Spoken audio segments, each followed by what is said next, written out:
One of the most important tips that I found out on my Camino was to go against the traditional thought pattern. The experts provided that to be a true pilgrim, you should not book ahead your albergues.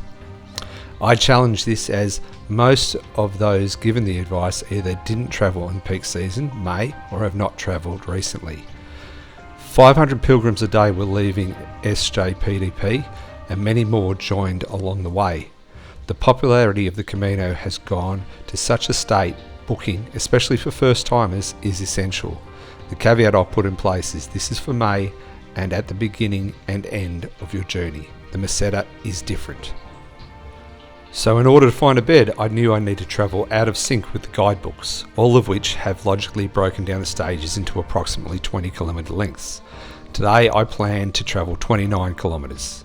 This would be challenging, and as such I left early after a delightful breakfast by myself. Walking the dark was meditative, a premonition of the day to come. It seemed this walk would be less about scenery and more about interactions. That if you need, the Camino provides. I came across a young Spanish woman with a stall. It supplied biscuits, chocolates, juice boxes, fruit, lollies and licorice. I took a water and a slice of pineapple, which was as good as if it could have been from Hawaii. I signed the guest book and left a donation of €4 and continued. It was probably too much, but as often said, to pay it forward for the next pilgrim. Much later I came across a second unmanned stall. It too had biscuits, toast and water, all free. My Camino Familiar had been growing. A Portuguese man had been tracking either just in front or just behind me for a day or two. We conversed, but minimally.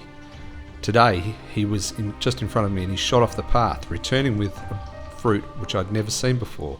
He handed me a branch and gestured to try them. They were nice, but he mimed not as sweet as from his home.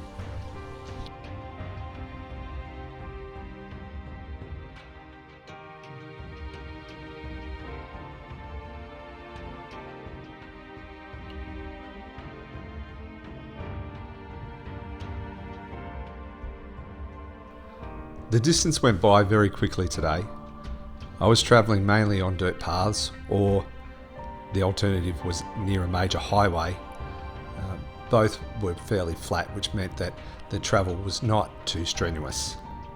And as I said earlier, the Camino provides. I thought my trip would be without significant landmarks, and then suddenly I came across one of the most famous, the Fuente del Vino, or the Fountain of Wine. I know nothing of wine, so I listened to others who were talking and said that it was a rosé, and hence not blood red. It looked quite pink. I took the top of my water bottle, which was my only cup, and had some. Sadly, it wasn't to my taste.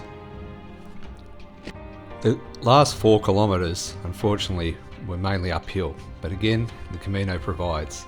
As the dark clouds rolled in over the surrounding mountains, I got to shelter just as it rained.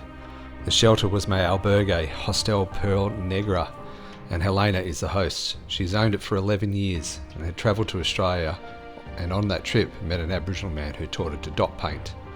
The walls were adorned with Aboriginal art. It was a basic hostel, but it had a lot of character. It also cost me €45. However, it included a home-cooked dinner and breakfast. As I settled my account, in walked the Californian who was... Our pilgrim dinner consisted of 4 Frenchmen, 3 Italians, 1 wearing an Australian top, 1 American and 1 Australian, and a border collie.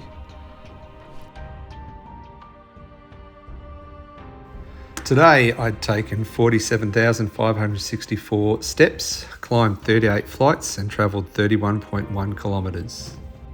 I highly recommend the Hostel Pearl Negra to stay in, and Helena was a wonderful host. I know it's non-traditional, but I really believe booking accommodation if you're travelling in May is essential now. I'll talk more about the meseta later. It's a different situation there, but please, I've seen so many people who had to travel extra distance because they weren't organised and didn't have a place to stay.